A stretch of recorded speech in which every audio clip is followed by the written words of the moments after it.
Good evening, Monadnock Region, and welcome back to the Space Lounge. This is GOMO Tonight, Monadnock Region's only locally focused, local interest comedy podcast.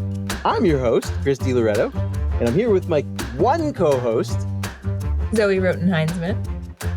And we're missing Sam. We're missing Sam Abbott this evening. We'll get into that in a minute. Before we really get into the meat of the episode, and there's plenty of meat here, or plenty of chickpeas if you don't eat meat. I just want to talk. So today is Tuesday, June 28th, and it's been a while since we have released an episode. And even in our typical schedule, we're hoping to get this out this week in just a couple of days. So we're a little bit behind schedule, even for getting the episode out this week. So a lot, very unusual, but that happens in the summertime. Even though we are no longer school children, schedules get disrupted, and time and obligations and things like that become a lot more fluid. And June, which is about to expire, sadly, but great weather. Great. I mean, it's my favorite month. It was awesome. There was just so much about this time of year that just can't be beat. When we had in the wintertime wars, not really wars, but just one little trade-off of essays between myself and Kayla Law about like the supremacy of winter and how you must embrace it. And a lot of people, I think we talked about it on the show, like a lot of people will say that if you hate winter, what are you doing here in New England? And this is what I'm doing here. This is what I'm doing here. The June in New England, like what is better anywhere? Like, oh my God. So even just without getting into the glorious, like just 80-degree day today, like not too hot, not too humid, sunny, just gorgeous, right? But just the late evening, and because we have such a late sunset at this point in the year, late evening kind of goes well beyond like supper time. And I was taking a trip I had to run down to Ashby. I'll let you guys figure out what I was doing down there. And I'm driving through New Ipswich, and like actually first I'm coming down into like I'm on 101 going down towards the Big Apple gas station in Peterborough, and the sun is just coming down, and all of the big white pines up on the ridge of like must be like Granite Street, just the top half of them are like gold. They're just in gold, like blazing golden light. And then I drive down the road and I'm in like New Ipswich, and you're kind of like, there's points along the road there where you're sort of like high up and you're like looking off, and like I'm driving away from the sun, and the sky is just sort of this like indigo, and then there's just a couple of clouds, and there's like a sort of a band of them, and they're just purple. They're just like purple with purple with like pink shadows and like different shades of blue in there and stuff. And it was just, the color was amazing, right? And then even go down, and on the way back, I'm coming over the mountain, in the other direction, about to head down into Peterborough, and just like along the horizon to the right of Mount Monadnock is just this gold band of like just the remains of the sunset. And it was just glorious. And then icing on the cake, I'm on Old Dublin Road coming up home, and I'd actually seen a deer already in Temple, but I just see this deer, and it's just like right out on the side of the road. And so like I stop the car and I roll the window down, and I'm like, what's up, deer? And the deer was like entirely unafraid, just was chomping on some bushes. And I took a picture, and I'm like, it's good to see you. Like good to have this moment with you. I said goodbye, slowly drove away. The deer never like ran away or anything. We just had a nice little moment. And that is only possible in June, or at least in the summertime, in all of what I just described. And it's Oh, it's a delight. And there's more to come. And that's the greatest thing about June. It's like it's like December in reverse. In December, you actually do get some great things, right? A lot of celebration, a lot of, lights and pretty things and all this stuff. But then oh my God, like all this is in front of me right now. Like all this white snow and like dehydrated air and depression, but this is the opposite of that, where it's like, oh my God, we just had like the greatest month. And then the next month is like the second greatest month. And then the month after that is like a tie for the second greatest month, and like in September, not too bad either. October, also usually pretty good, so it's like, man, like we're like, there's so many great and glorious and beautiful things going on right now, but all this wonder is like basically the heart of the year is all before us. So I hope you all enjoyed that little moment of inner peace. It was lovely. It was a lovely picture you painted. Yeah, I thought it was a good way to start this episode, and that's a good segue to the fact that Sam's not here because he doesn't want to be associated with us. No, I'm Probably not really true. Not really true. No, Sam is on vacation in Salisbury, actually, and they don't have Both Wi-Fi. things might be true.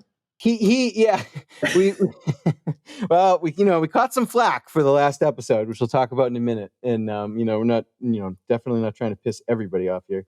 But no, that's not Sam. Sam is not a coward. He's not in hiding because of that episode. Not that I don't even know if he was really guilty of saying any of the objectionable things. No, I think the flack passed right over Sam. Yeah, I don't think it was his Sam's innocence. fault. Probably, in any case. But that's not really why he's not here. He's just on vacation and told us to go on without him because we are so far behind. It's been a long time. In fact, I don't remember, so I'm just going to look it up right now. Producer Jimmy, also taking the week off. My parents were here from South Carolina. Yep. Since last time we released an episode. They also agree, by the way, that New Hampshire in June is the best. South Carolina in June, right. Not that great. 18 days ago, which is actually, for some reason, it seems longer than that in my head. But I guess by the time this comes out, it'll be about a 3-week gap between episodes. Not intentional, there's several things. One, we mentioned in the last episode, maybe even the last 2 episodes, we've been trying to get our dear friend, Sarah Aborn, an author of the Up-Level Self-Healing Workbook, which is published. We did the pre-sale. We sold out of the first run of her books, and the orders are going out now. We've made our second order. They're going to be coming, hopefully in a week or so. I can show this. I can show it off. Show this off. Let me grab it. Since we can't get Sarah in the flesh. Look at this. It's a real live book. It's gorgeous. Gorgeous. And we cannot... I'll give a little flip through. Sorry for people just listening. As I said, to the rustle of that high quality paper. That's right. And anybody who's watching this, as I said to a perfect stranger earlier today, we can take no credit for the beautiful design of this, which was all Sarah.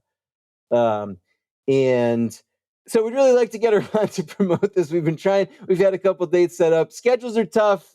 Things haven't worked out. We've like put off recording sessions of our own in anticipation of putting out an episode with Sarah, and then it doesn't work out. And so then we're behind. And then, there was also selfish reasons we put off. Like I was tired one night and Sam was busy one night. And so we skipped it. But we actually did meet a couple weeks back to record, a week and a half ago or so, to record an episode. And may I just say, we recorded while my parents were here because I was very dedicated and I did not. Yes, I know. And I feel bad. I made you record while your parents were here. And then I can't even believe these words are leaving my mouth. I censored the episode. I self-censored. And I honestly, I didn't even listen to it again to know for sure how bad it is.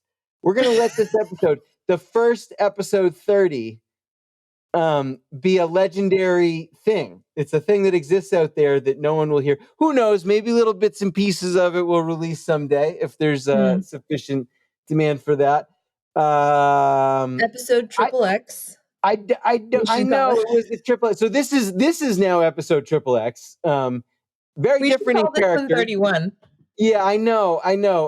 Maybe we will call it 31, and we'll just skip 30, and we'll let that be. All right, that is what we're going to do. We'll let that be part of. Yeah, the legendary triple X episode had to be censored. It was too hot for the airwaves.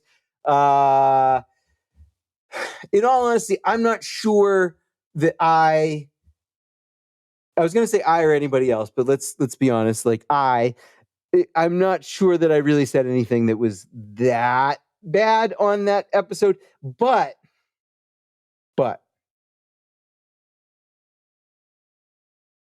it was a timing and tactfulness thing from my perspective, and I'm not above doing this from time to time. I'm not a fan of it, but we caught some flack for episode 29, and for the bit about the lifeguards. We caught some flack. We got some legitimate flack. We caught some less legitimate flack. But I'll address those things specifically in a minute. But the general thrust of it, or at least of the legitimate criticism, was that we were being a little bit mean-spirited. And again, I'll talk about that in a minute. And maybe there's some merit to that claim. And in any case, even if I don't believe that I was being mean, it sounded mean to some people. And based on the topics that we end up covering in the Triple X episode, I keep wanting to make jokes about, but maybe they're just secret. A certain line of Pride decor and a different group of older teenagers that's not the lifeguards.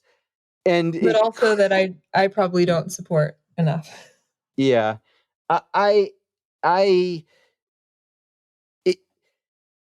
thought about the subject matter after the fact and in light of the criticism, and I thought that perhaps it might also be construed as a tiny bit mean. And those of you who know me, those of you who listen to this episode, well, I mean, I guess it could be said that it is known that I'm not necessarily above being a little bit mean, and I'm not necessarily trying to avoid at all times being a little bit mean. But I don't want to just be mean, and I don't want to release 2 mean episodes in a row. And if it seems like I'm being mean to young people in one episode, and then I might have been a little bit mean about a different group of young people in the next episode, people might think I hate the youth. And I'm not trying to give that impression or send that message, I guess, is what I'm saying. So I think when you listen to it, I'm okay with you censoring it. I'm okay. Yeah, we talked about it. I say this like I did it just by myself, but I talked to both Sam and Zoe, and they agreed that if I felt that was right, that they were fine with it. There was we didn't argue about it. But I think that when you listen to it, I think that you will. My memory of it is that you were quite kind and supportive to the youth, but I did offer a summit. I remember that, a peace summit. Yeah, who knows? Maybe the band episode. Maybe we'll release it at some point. Maybe we'll put it on Patreon for our Monadnock Underground subscribers. have a special bonus episode that's too hot for the air. Good idea. No, so let's talk about the whole lifeguard situation and the flack. And the flack.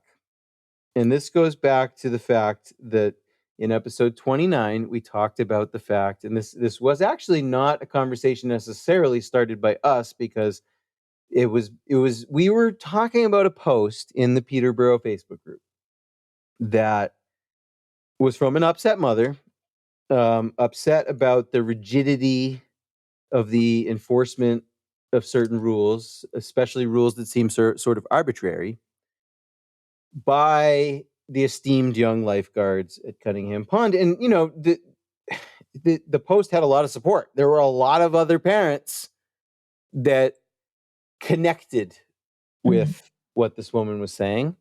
We even talked to some people after the fact who witnessed this and backed up the story.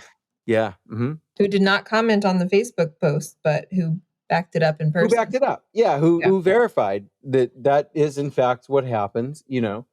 And so part of our discussion on the episode, one thing that really made some people mad is that I said that if any of the and I'm sorry to laugh again, you guys are going to hate me because I'm laughing at the thing that that made people mad, but I said that I wanted to, if any of the lifeguards bothered me, I wanted to hand them, just kind of like wave a 20 at them and tell them to fuck off. I've never done that, and I'm sorry. I do find the idea funny, and I'm sorry that some people don't, but I've never done that. I'm not actually advocating, you know, it was intended to be hyperbolic. You know, I'm not telling people that is what they should do. But that was something that people found offensive.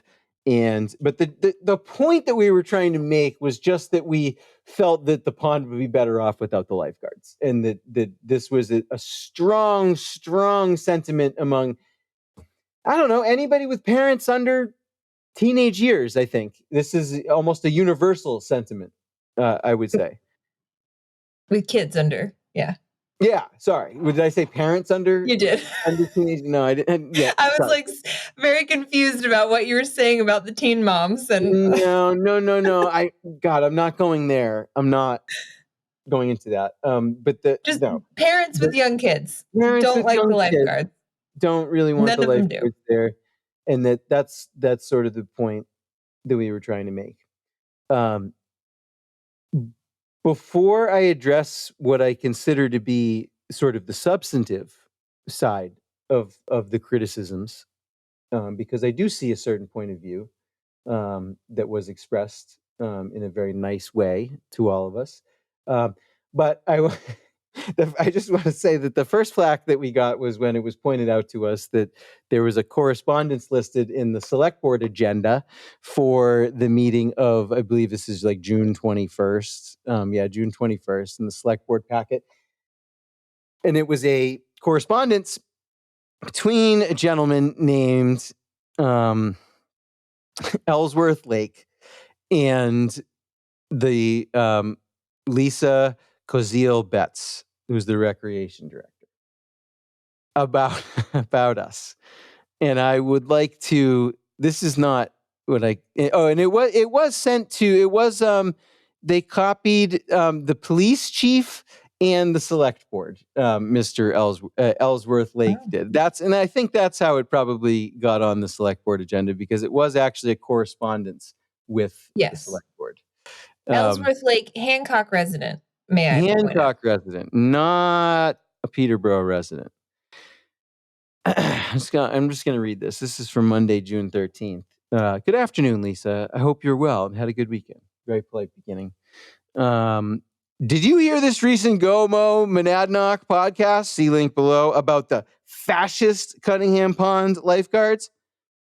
While I understand this is supposed to be comedy, this crosses the line and puts these teenage lifeguards into difficult and dangerous situations. Chris DiLoretto's comments about bribing the teenage lifeguards to let adults/parents drink alcohol at Cunningham Pond is inappropriate. Comments like this spark mob mentality. And those that follow his advice will create potentially dangerous situations both at the pond and on the roads.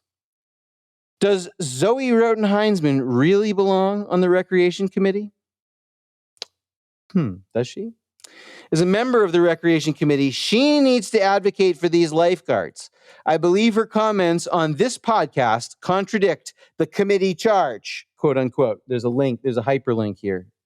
We'll go into the hyperlink in a minute. It's to Peterborough government page with the specifically for the rec committee.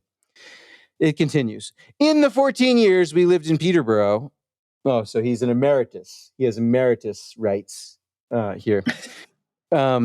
We spent a lot of time at Cunningham Pond. I can count the number of times on one hand the Cunningham Pond lifeguards disciplined our kids. What will the recreation department do to help support the lifeguards when dealing with these parents? Does the pond need more visits from the police? With all the stress in a teenager's life these days, i.e. threats of gun violence at Conval last week, the last thing these teenagers need is to deal with parents that act like this. I look forward to your comments and hearing your action plan for protecting Sophia and the other lifeguards at Cunningham Pond. Best regards, Ellsworth Lake. Ellsworth. Wow. All right. I have a lot of issues with Ellsworth's letter here, Ellsworth's email. First of all, no,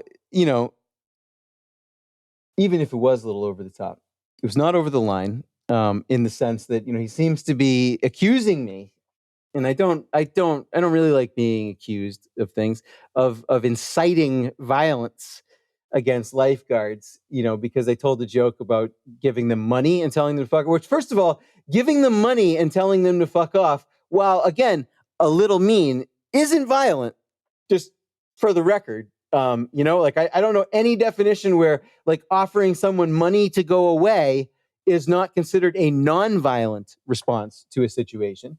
Okay.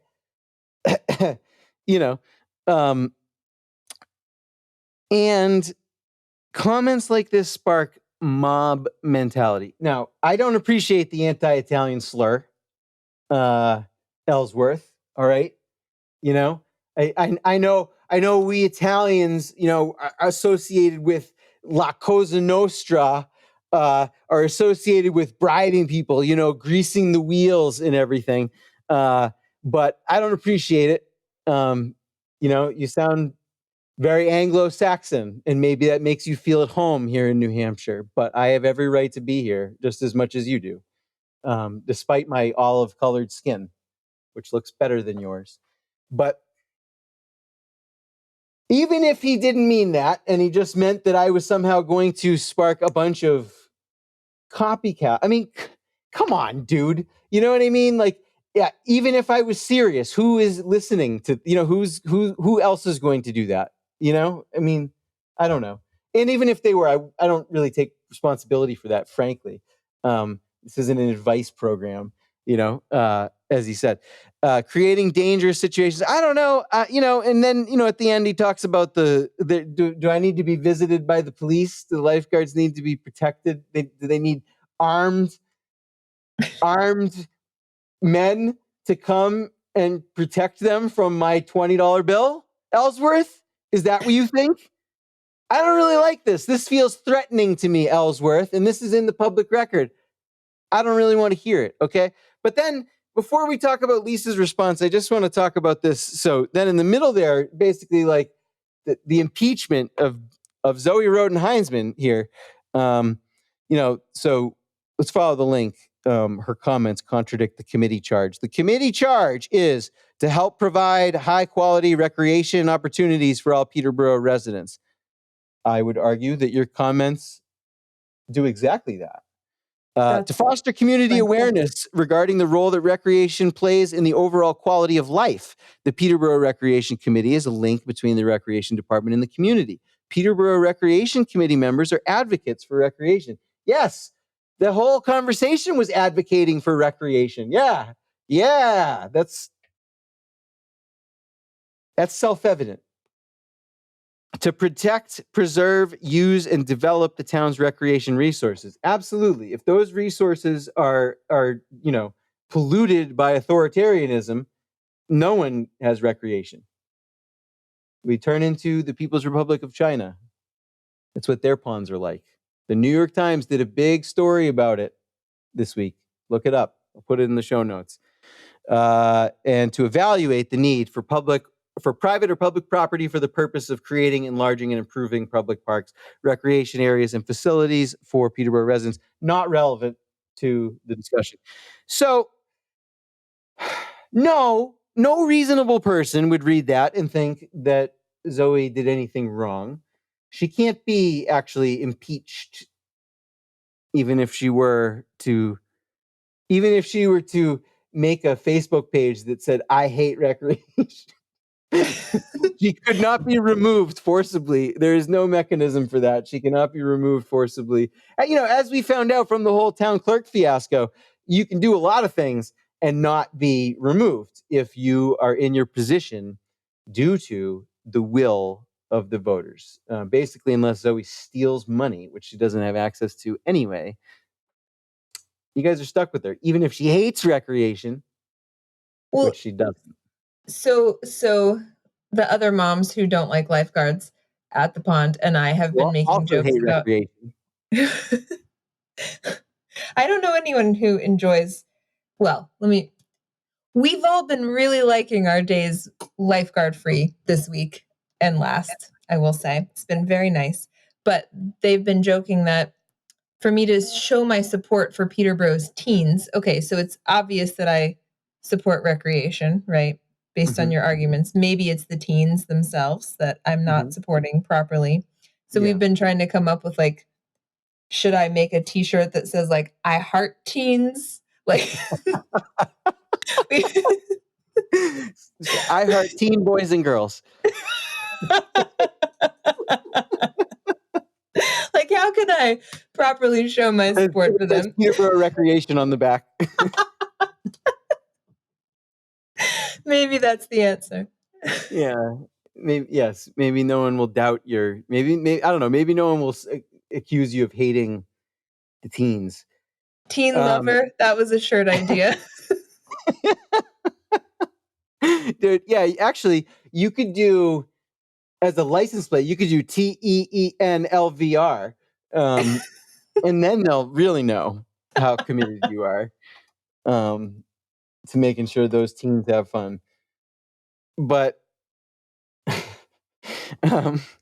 yeah, and I want to go back to the teens in a minute, but I do just want to point out, for the record, actually, Lisa, the rec director's response is also in the public record, and her response is eminently reasonable, and so I do just want to say, much appreciated on the response. Ellsworth, kind of a whack job, but Lisa responds with the select board and the police chief.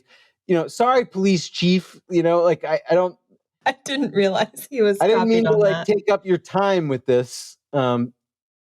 If you have encountered the program because of this, I hope that you are a fan. We'd love to have you on. If you'd like to come on and talk about the department and perhaps denounce us. I don't know. Anyways, good afternoon, Ellsworth. I received your email. I will be looking into this further. I have heard comments about the podcast, but have not listened to it myself. Sorry to hear that, Lisa. We welcome you as a listener anytime. In talking with the head guard, the staff, the staff is hardly ever approached for being diligent in doing their job, even though there may be written or verbal backfire on social media. So in other words, no one's actually a dick to the lifeguards, and they just complain about it after, which in my mind is not inappropriate, right?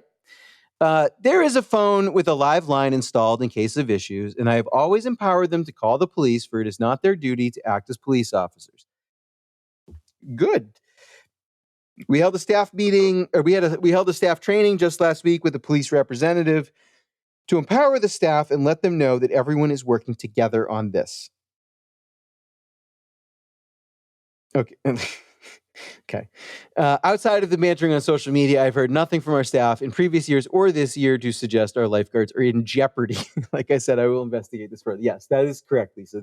Nobody's in jeopardy because nobody is actually picking on the lifeguards. When these things happen, we roll our eyes, we look at the other parents in exasperation, we're not beasts here. You know what I'm saying? Come on.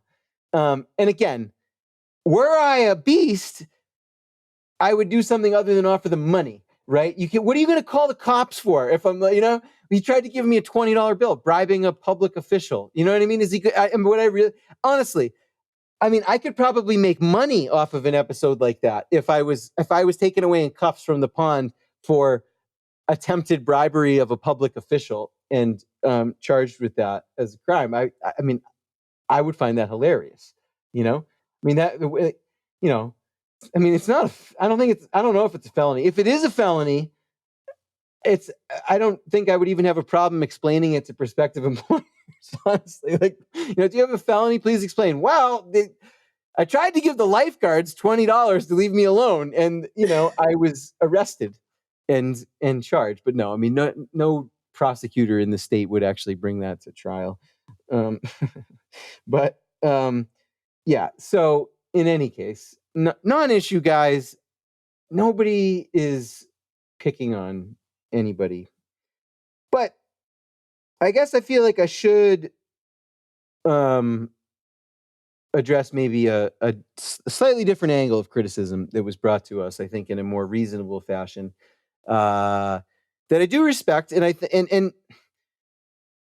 it doesn't necessarily make me want to change anything that I said, but I do respect the point of view, and I understand it, and I consider it legitimate. But it's essentially just that, and I think Ellsworth touches on this a tiny bit when he talks about the teens have enough to worry about and all this stuff, and the criticism that was made was sort of that we/I came across like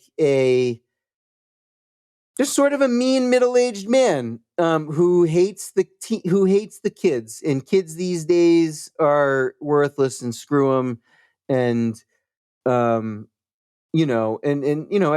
this person put it,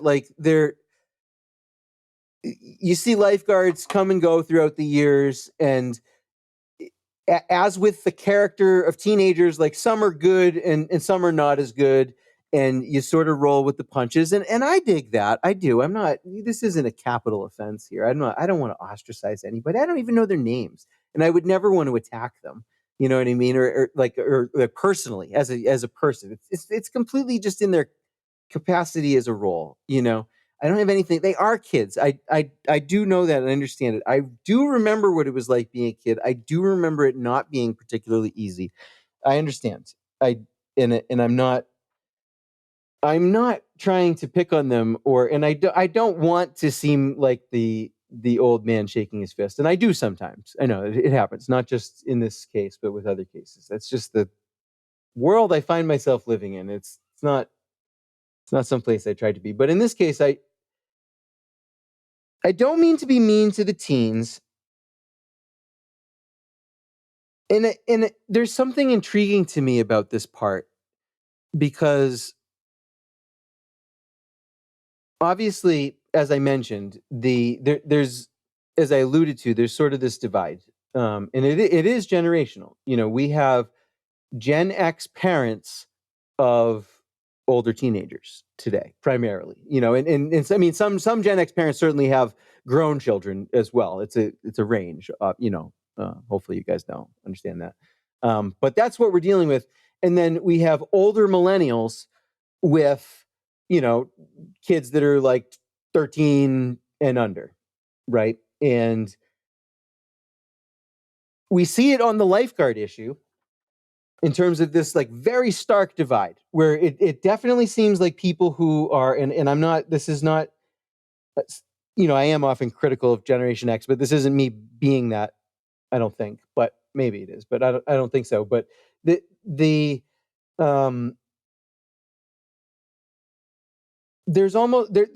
is this inability to connect on some of these issues, and we are different generationally, but like I started to say, we see it with the lifeguard issue, but I think that it's bigger than that. And I think that what we're seeing is that the interests of parents with teenagers are different than the interests of parents of sub teenagers, I guess we could call them. perhaps that's always true. Perhaps, and in some ways, certainly that's always true. You see it in the whole discussion around we need more activities for teens. We need more things for teens to do. And our cohort usually looks at that and is kind of like, do we? Do we really? And there's a lot of different reasons for that, I think. But some of that is because we don't have teenagers that need things to do. Obviously, I understand. I'm not trying to be completely blind to the fact that some of this is simple self-interest, basically. That the parents of teenagers have a self-interest to look after them, and we don't, right? But I don't know. Maybe I'm not doing a great job expressing it, but I think that there's something about these particular generations, Gen X and Gen Z, as they go up together, and there's almost just this constant lamentation for the youth that I feel that there is, and everyone feels really bad for them, or at least the Gen Xers feel really bad for the Gen Z kids. And I'm not saying whether that's valid or not. I'm just saying that it's there, I think. I mean, do you see that? I mean, is any of this making any sense? I guess I should ask. Yeah, well, I mean, we've talked about it before, so I think I understand your thoughts a little more clearly than maybe you're expressing them here. But yeah, sorry. That's okay. Gen Zers have had a pretty rough couple of years, though, I will say. Like, I feel like the teens, had a worse couple of years than, kids our kids' age did. Yeah. So maybe that's part of it. I don't know. Yeah. Do you feel like it was pre-2020 that you saw this? That's a good question. I'm not sure that I can answer. Sometimes it's hard to remember the before times. It is. I totally. Sometimes I see a memory of something and I think it was in the after times because it's a clear memory, but it was actually 2019, and then it's occasionally vice versa. It is hard to say. I don't know. Maybe that is true. Maybe, and yeah, I mean, you locked a bunch of teenagers inside for a year, minimum, but about a year, probably. And with social media and like phones, and so they're probably not okay right now. Still, they're probably not okay right now. That's probably true. So I still don't want lifeguards at the pond. I mean, by the way, the funny thing is that the outcome is it's such a 2022 story because there's staffing issues still everywhere, right? And that includes lifeguards, and that was the case last year. Last year they could not hire enough lifeguards. Right. Well, I wanted to say this, like, in my defense, maybe, like, I don't mean it as a defense per se, but this whole issue even came up on the rec committee as a staffing issue. I don't think I would have been like saying, just fire everybody. You know what I mean? I don't think any of us would have been saying, get rid of the teens if it wasn't a staffing issue. Like, I don't know. Like, well, all right. Well, here's what I would say. Yes. What I would have said is, even if it wasn't a staffing issue, if we haven't hired them yet, we shouldn't. Sure. And next year we shouldn't have it.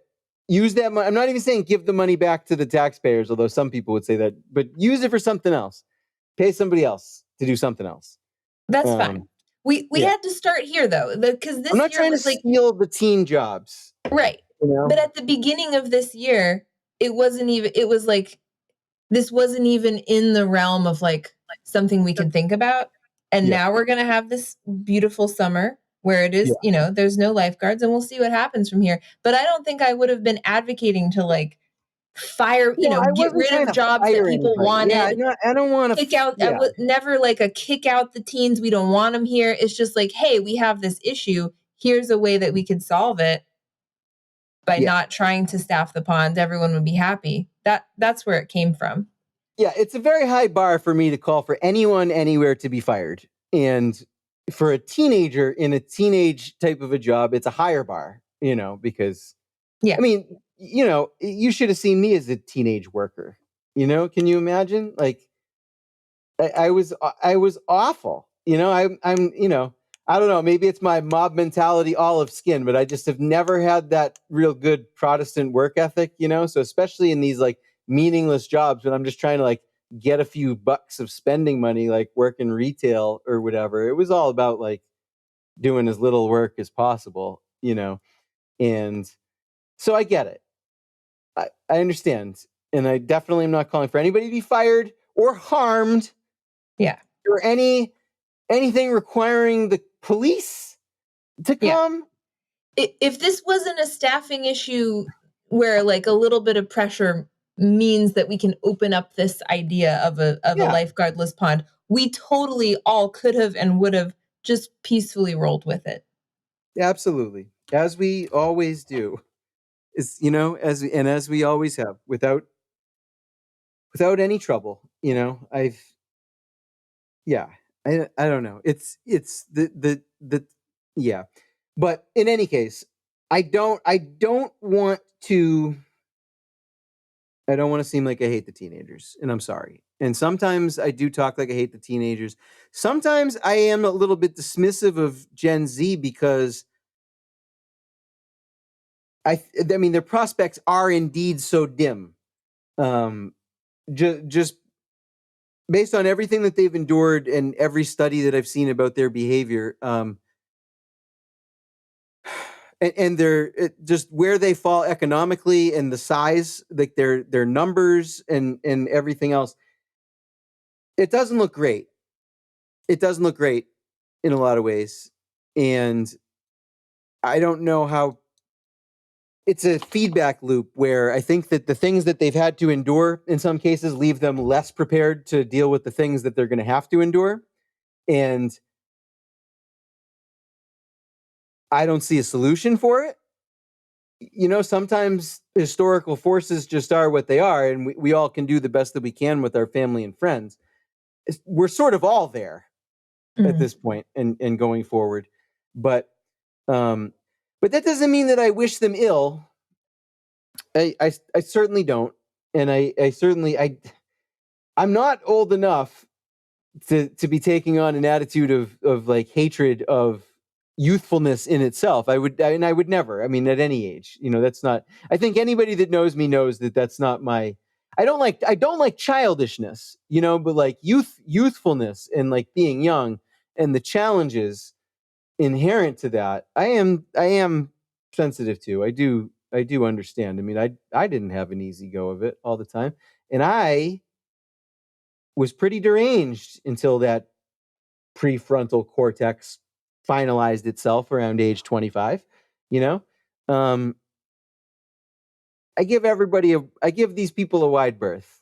I just want to be left alone at the pond. And regardless of whether I follow the rules at the pond, I have never caused any sort of dangerous situation in any way, shape, or form. And I resent the accusation. So that's that. The other episode, just too many ceramic genitalia jokes and just a little bit mean to those Fight Club kids. And I don't know. We'll revisit these topics another time. But do we have anything? Is there anything in the newspapers? Is there anything going on? I have a stack. We can take a look. We've got a few minutes where we can kind of take a peek at the paper. Things do tend to. We're heading into the dog days now. Yeah. Let's see. So I have a police log that I did read. A lot of the papers I haven't read. It's just like it's that summer like I don't bring my papers to know the right now. pond, Yeah. Yep. But I did pull out this police log that I thought we should talk about. Yeah. This was last Thursday's paper, but it's the police log from Tuesday, June 14th. Okay. And there was an animal complaint. At 3:19 p.m., A Webb Road resident, not me, it's my street, but it wasn't me, complained about his neighbor's roosters crowing all day, starting at 5 a.m. nonstop.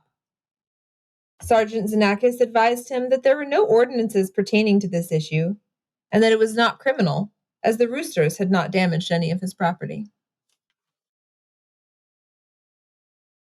I do. Well, yeah. I like that last line about the only way the roosters could be criminal is if they destroy property. It does always amuse me that somehow a town of the character of Peterborough managed to never make like a noise ordinance of any kind. And a noise ordinance is one of the few things that towns are permitted to do in the state of New Hampshire, and some towns have them. But you can you can play a bunch of loud heavy metal at 3 a.m. with like a powerful speaker, and the cops will come. They will talk to you, because people will call and they'll oblige. They'll go check it out, but they will say to you that they can't really do anything. You're on your property and you're making a bunch of noise, whether it's you or your animals, your livestock. There's nothing that prohibits you from doing that here. Can New Hampshire towns make rules about like livestock? Can they say what kind of animals you can have or how many? Do you know? I think that there might be some. Well, I don't know. I might be thinking of Massachusetts. I know you can in Massachusetts. Yeah. But towns have a lot more authority in Massachusetts to do things. I still want to say something in my brain tells me that I have heard of ordinances in certain towns where I don't know though. I don't know. I don't know if you can ban chickens, for instance. I know in other places I've lived, like Portland, Oregon, there were rules like you can have 3 hens or something like that. I don't know if that's exactly the rule, but like no roosters allowed and like no more than that. Yeah. I think I bet you what gets you in New Hampshire more than towns itself is like homeowners associations in developments, because they will. I would be shocked if there is any development with the homeowners association that allows any chickens, because like the whole point of the HOA is, talk about fascism. Which, by the way, like in real life, like when I'm not making jokes, I don't like to throw that word around. Actually, it has a very specific historical meaning in it. I'm not going to define it for you here, but very few things that we tend to call fascist go there. This is more authoritarian, so I didn't mean to say that. But talk about authoritarianism, height of the grass, you know what I mean? Right. The condition of the lawn, no cars on the street, like that kind of thing. Like it's all about, the kind of the worst parts of stereotypical American suburban life is a homeowner association. They do not want you to rewild. They don't want your wildflower front yard for the pollinators. They don't want that. They want the pollinators to die, and they want no chickens either. Yeah. Factory farm chickens only for HOA people. I will say, I was neither the caller nor the owner of the chickens, but I have had a rooster on Webb Road before. It was an accidental rooster. We thought it was a hen, and it matured into roosterhood. And as soon as I realized it, I was like, oh gosh, I'm trying to like get rid of it, but it wasn't soon enough for the neighbors. Oh yeah, not to be bothered by his crow. So I get it. But although at the same time, it's like, I get it, but you do live in a kind of a closely settled development, right? And in my life, whether it's in Keene or it's in Boston, like you sort of understand. I always sort of understood in those situations that sometimes you're going to hear noises that like don't belong to you, that you don't want to hear, and you just like live with it because it's like the houses are, you don't live in the middle of the woods. Like nobody promised you peace and quiet, you know, Right. like I Right. don't know. So I do think people who complain about these things are a little bit unreasonable. Like I get it that it's annoying. It would annoy me, but like I'm not going to call anyone about it. I'm not going to call anyone on the phone about it because like I'm not going to call the owner of the animal because I assume that they want to own that animal. I'm not within my rights to tell them to like kill the animal or give it away. I can't tell them to do that. That's not my right. Like, how do you do that? Would you tell someone to give their, I know it's not the same thing, but would you tell someone to like give their dog away? I mean, like, yeah, if it bit a child's head or something like that, but like, again, Just the head. Limbs. aside from, or damage someone's property, according to the law, you know, but again, unless the animal actually commits a crime of that nature, you can't take that away from people. And like, you have to tolerate people's noises and stuff like that. And you try to be respectful of the people around you. But again, when houses are close and there's things like that, it kind of is what it is to me, you know? Yeah, I hear the rooster. It's diagonally across from me. I hear it all the time. A rooster noise doesn't bother me. Like there's other birds that are loud in the morning. Yeah. Like if your window is open, there's wild birds that make noises louder than the rooster. And like, let's say even if the rooster woke you up or something, like you can't fall back to sleep after the rooster, like after you hear a rooster. You know what I mean? Like, I don't know. I mean, I love sleeping with noise, so I don't know. Like that, just I can't relate to that. Like, oh, like a noise. All right, well, roll over. You know what I mean? Like, oh, you woke up, you say, "Hey, it's a rooster. Fuck the rooster," and you go back to sleep. You know, I mean, I just don't understand, given that the time of day, really. But yeah, I have one more story. mm-hmm. If you're ready to move on, unless you have more to say. Let's move on. Yeah, we've covered the neighborly rooster enough, I think, sufficiently. There, our friend, not a perfect stranger, Jess Hip, is in the paper again. The bell tip. The bell tip. Oh, what has Jessica done now? This was a week ago. I meant to tell you about it at the time. The article is titled "Waiting for High-Speed Internet." Ooh, nice. So this is service in the northern part of Temple contingent on a poll rights agreement. Oh. So turns out 45% of the residents of Temple have their fast internet, but the rest of the town doesn't. The power companies have not signed the poll rights. The project was supposed to be completed in May, but TDS, who is TDS? They might be the company that they contracted with. They're They own the Wi-Fi. poles apparently. Okay. It doesn't like tell what that acronym is for. But they own the poles on the north side of town and they haven't signed the agreement. Eversource signed their pole agreement, which is why Fidium has the access to 45% of the town. And so Jess says, we're just really hopeful TDS will make good on their word. Yeah. Oh, okay. Interesting. And she also, so some of the residents of Temple are concerned that, Fidium is not going to install broadband in the north side of Temple. The town is not paying for the other half of the project until this problem is solved. So I wonder if TDS, I bet you they have the poll rights because they might own the phone lines on it, because they're a telecom company, but they also offer fiber internet. And so I wonder if they're fucking with them because Consolidated / Fidium has the contract. You know what I mean? Well, it doesn't say that in this article, but well, they wouldn't say that, but they're not going to say that publicly. I mean, I think they could get sued if they actually said that. If they speculated. I'm just saying, like, I'm wondering if that's because why, you know what I mean? Because I didn't hear shit about poll rights in Peterborough. You know, it didn't seem to be like those guys like came with an army and ran fiber on every pole in town, like in like a 2-week period of time or some crazy shit, you know? Yeah. And I didn't hear a problem. So I'm just wondering if TDS, you know, a competitor isn't just gumming up the works for no reason. I mean, not for no reason, but for spiteful vindictive reasons. Yeah. But do they offer fiber internet? It's not fiber, high speed. Is that what you said?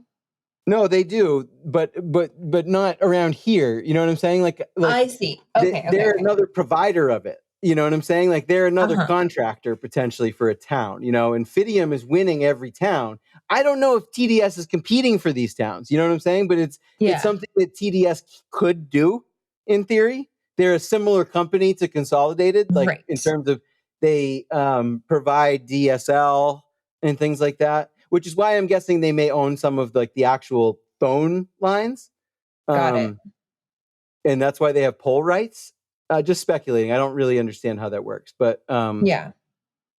What I don't understand is like, TDS, I don't mean to accuse you, but you know, if you are not being vindictive, then release the pole rights and give internet to Temple. Yeah. So I guess they said that they were going to sign it earlier, and they're just not. I don't know. But this article says that they agreed to sign the paperwork by July 4th. So hopefully that will happen this week. We'll move forward. Yeah. I meant to mention this at the beginning of the week. This is my first episode broadcasting on Town Fidium. Thank you, Bill Taylor. No thanks to Karen Hatcher. Seems to be working great. Very helpful, guys. If you are on the fence about doing this and signing up for it, you can get an appointment. This isn't like Comcast. Like you can get a guy over here to install this in like a day. It's crazy. I went to book I signed up, I booked an appointment, and I think they wanted to give me an appointment for like, this was like midweek last week, maybe Wednesday or something. They wanted to give me an appointment for Friday. And I forget why. I think I was busy. I was busy. I was at Northlands at the music festival that day. So I'm like, no, can't be that day. And then I think I was afraid I would have something to do on Monday. So I was like, Tuesday morning. And there was nonetheless, there was a guy who showed up on, I think it was Thursday, with a bucket truck and was like, hey, like your appointment's on Tuesday, but we're just going to run the line down your driveway so that when the guy comes, he just has to set it up. He's like, we don't need you to do anything and you don't need to be home. I'm just letting you know.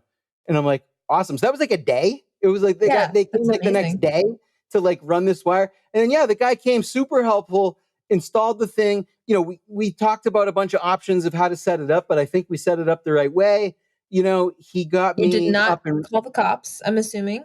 Nope, did not call the cops on him. I welcomed him in. I gave him a bottle of water and a tip at the end. And it was great. And so far, it seems to be working awesome. It's kind of funny. If I was one of those people that was like afraid of Wi-Fi beams, right now I have Comcast Wi-Fi beams and Fidium Wi-Fi beams because like I think I have like 2 weeks left before I have another Comcast bill. So I didn't call them until this was all set up, you know? And I haven't changed over like every device in the house to the new thing yet. So it's a process. But so there's Wi-Fi beams everywhere right now. But like the fiber seems to be working fantastic. You better sleep in a Faraday cage tonight. I'm gonna bust out my Faraday cage and my ball gag. Just kidding.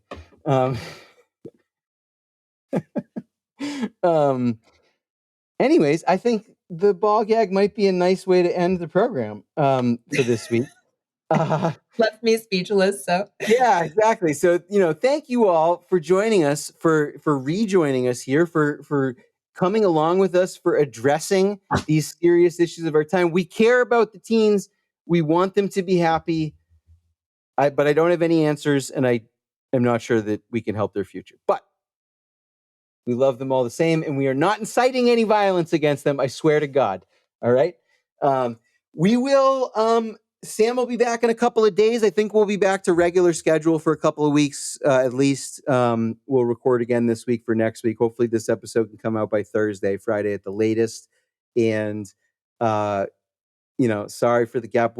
Maybe we'll get Sarah on at some point, but we'll put the link to her book in the notes. Like I said, sold out first run, like very, very quickly during the pre-sale. We got a new batch coming very soon. Jump on it. Very popular. It's the hot item right now. So really great news there. Sarah, please come on the program. And lastly, I'm going to go address some envelopes with her tomorrow, and I'm just going to like peer be like, pressure. surprise. This is a moment You're for peer live. pressure. Yeah, exactly. So, special thanks as always to our dear producer and sound lord, Chad Patterson of Studio117.net and Down by 10, the band. These guys, as I said in the last episode, they're booked up like so many weekends. And I do know Sam reached out to me the other day about a friend of his who wanted to book them for a private party. And the preferred contact is downby10band@gmail.com. You can email them and see if you might be able to get a booking in for any of the things they're doing. These guys, it's kind of amazing. They have, it's not amazing if you know Chad. You know, he's a really talented guy and he's a really good guy to deal with. So I can understand if people meet him and are talking with him and hear his talent and everything, that they want to hook up with Chad. But, you know, just looking at it from an outsider, you see this cover band come in from out of nowhere with their Hot Dad Summer Rock and just take off with this meteoric rise. Really proud of them. Really need to get to see them at some point. I hope that I can very soon. Hopefully sometime we'll bring them out to Peterborough. But Chad can help you at Studio 117 for any sound needs that you have.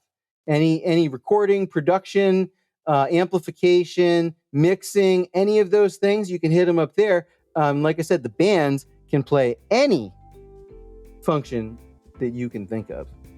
Except not this Saturday, because he's coming to my Life, Love, and Liberty barbecue. Light, Love, and Liberty? I don't know. We're having a party. It's going to be great. Chad's coming in his personal capacity, not professional. So it's awesome. So hit him up, though, and have a happy 4th of July. Thank you for joining us as you go forth and either denounce or appreciate the country. I love you either way. But while you do so, however you do so, as you do so, remember to take good advice. We'll see you next time. Thank you so much.